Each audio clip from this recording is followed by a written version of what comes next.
It's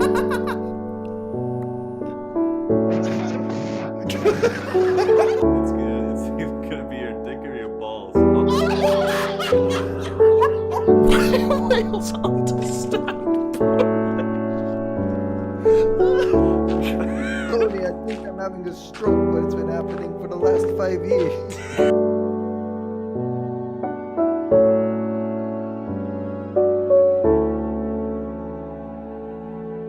With Smp Live and Hermitcraft Season 6 over now, I thought it would be a good time to analyze and dissect the two, a retrospective glance, if you will, at two series I still hold close to my heart. Now, for those of you that haven't heard of one or the other, I'll give you a brief summary of both. Hermitcraft Season 6 started on the 19th of July 2018. Some of its largest members were Mumbo Jumbo, Green, Iskal, Good Times with Scar, and Exumavoid, although there are many more. The server focused on large redstone contraptions, various farms, and large construction projects. It also featured a diamond-based economy which promoted, well, unregulated capitalism. Despite this, the server also focused on a sense of camaraderie between its members, which can be seen in large team projects like Sahara. In contrast with this is Smp Live, which started on March 1st of 2019. Some of its largest members were Call Me Carson, Captain Sparkles, Ant Venom, Jay Schlatt, C-Scoop, Traves, Joko, Josh, Connor Needs Pants, Pednivison, Poke, Vids, Slimesicle, and Wilbur Soot. The catch to being on the server was that everything had to be live streamed, as well as banning things like Iron Golem farms and Enderman XP farms. The server also generally used diamonds to trade. Additionally, the viewer could place hits on another streamer by donating to a streamer of their choice. So, that's a brief recap of the two. Now let's compare and see how they're, well, different and similar to one another.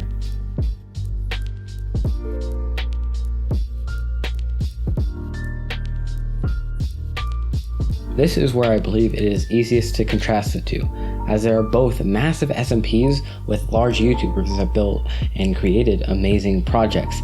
However, they don't appeal to the same people. It's no secret that Hermitcraft is first and foremost a kids show. Not to the extent of certain Minecraft YouTubers, sure, Hermitcraft can be enjoyed by older audiences. However, that isn't their targeted demographic. We can see this in how every one of its members absolutely refuses to cuss and keep everything, well, PG. And also why content creators like Philza could never join despite being, well, quite good at building. Additionally, you see that in many aspects the server and plots it followed were heavily scripted, but that's not the point. The point is that the server is fine-tuned to appeal to younger audiences, which does make sense as children have a higher attention time relative to, well, the rest of the platform. Now, I'm not going to pretend that Smp Live did not have younger viewers, but I would argue the ratio is very different. As one, most of it was streamed on Twitch, which isn't as child-friendly, which is the theme that follows the entire server. Now, I'm not going to say Smp Live was better for swearing, as, well, that's a weak argument, and I don't plan to say that one server or the other was better. However immature you may see them for saying words like, well, fuck and shit, the point is that it wasn't meant for younger audiences.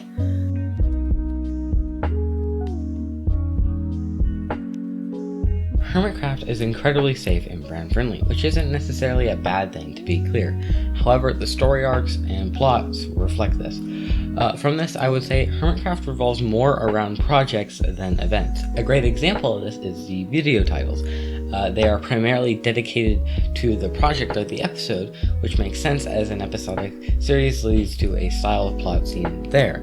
This also means that more things are planned out and scripted. Yet, still quite entertaining, personally. And this is where Smp Live's writing contrasts Hermitcraft, or rather, the lack of it. With any entertainment series, it's best to either have a good plan or none at all. And personally, this is where Smp Live worked best. It wasn't about Minecraft, it was about the people. Minecraft only acted as a platform for them to act. I seriously doubt there was a script, as it just felt you were sitting down and watching friends play Minecraft rather than an episodic format where you only see a glimpse of what happened. which personally made the storylines that progressed feel a lot more natural, such as the story of Stall, J Schlatt's Obama bit, the Cuck Shed, Schlatt & Co., Eliminate the Middle Class, and Asping the Seven, to name a few. It was just guys playing Minecraft together.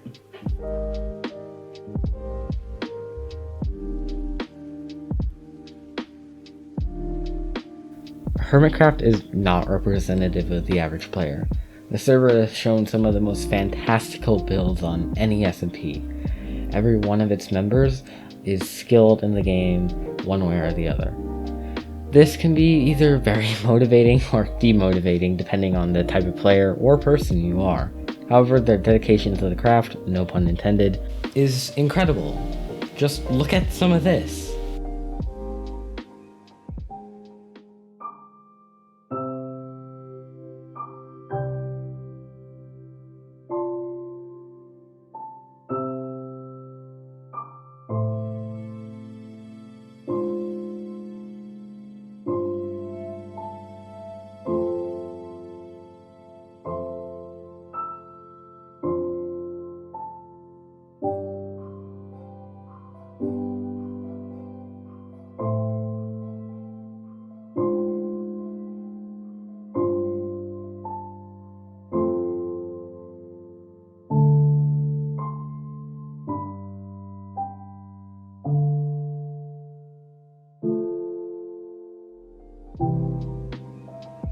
So now I'm not going to argue that SMPLive came anywhere close to that. However, I will say that overall, they were better at building shit just because. Everything in Hermitcraft exists for a reason. Purpose, but SMPLive encapsulated that feeling of just doing stuff because, well, why not? Not everything needs a purpose, and sometimes it's okay to just slow down and have fun.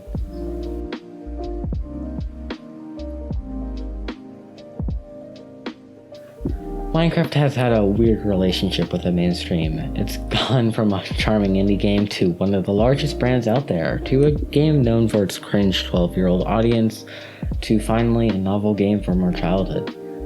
Both servers have helped change the public image around Minecraft, one more than the other, but I'll get to that soon. So, how has Minecraft gotten this stigma? The short of the answer is the people that play it.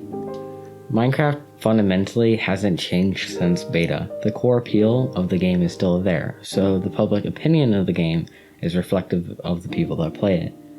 That's why both servers were important. They show that Minecraft can be enjoyed by many different backgrounds, that the intrinsic value of creation and progression can appeal to everyone, not just kids. But I will say SMPLive was more important for specifically the mainstream. Here's why. Hermitcraft is not new. It's had 7 seasons now, which more or less appeal to a niche audience. Not that a million views a video is unimpressive, rather I would argue that its impact was limited because its players were Minecrafters. SMPLives were not. They were just content creators with a varying audience. Not that they weren't hardcore players like Philza, just the ratio was very different. I don't think it's a coincidence that 2019 is the year Minecraft started to come back. Of course it wasn't just SMPLive or any server for that matter, but it certainly contributed. At the end of the day, it's a block game. But SMPLive and Hermitcraft are two sides of the same coin, and both are wonderful for that. While I personally enjoyed SMPLive more, as most of you can most likely infer, they both do an amazing job at showing the potential for one of the best games from my childhood, and most likely your childhood. Thank you for watching.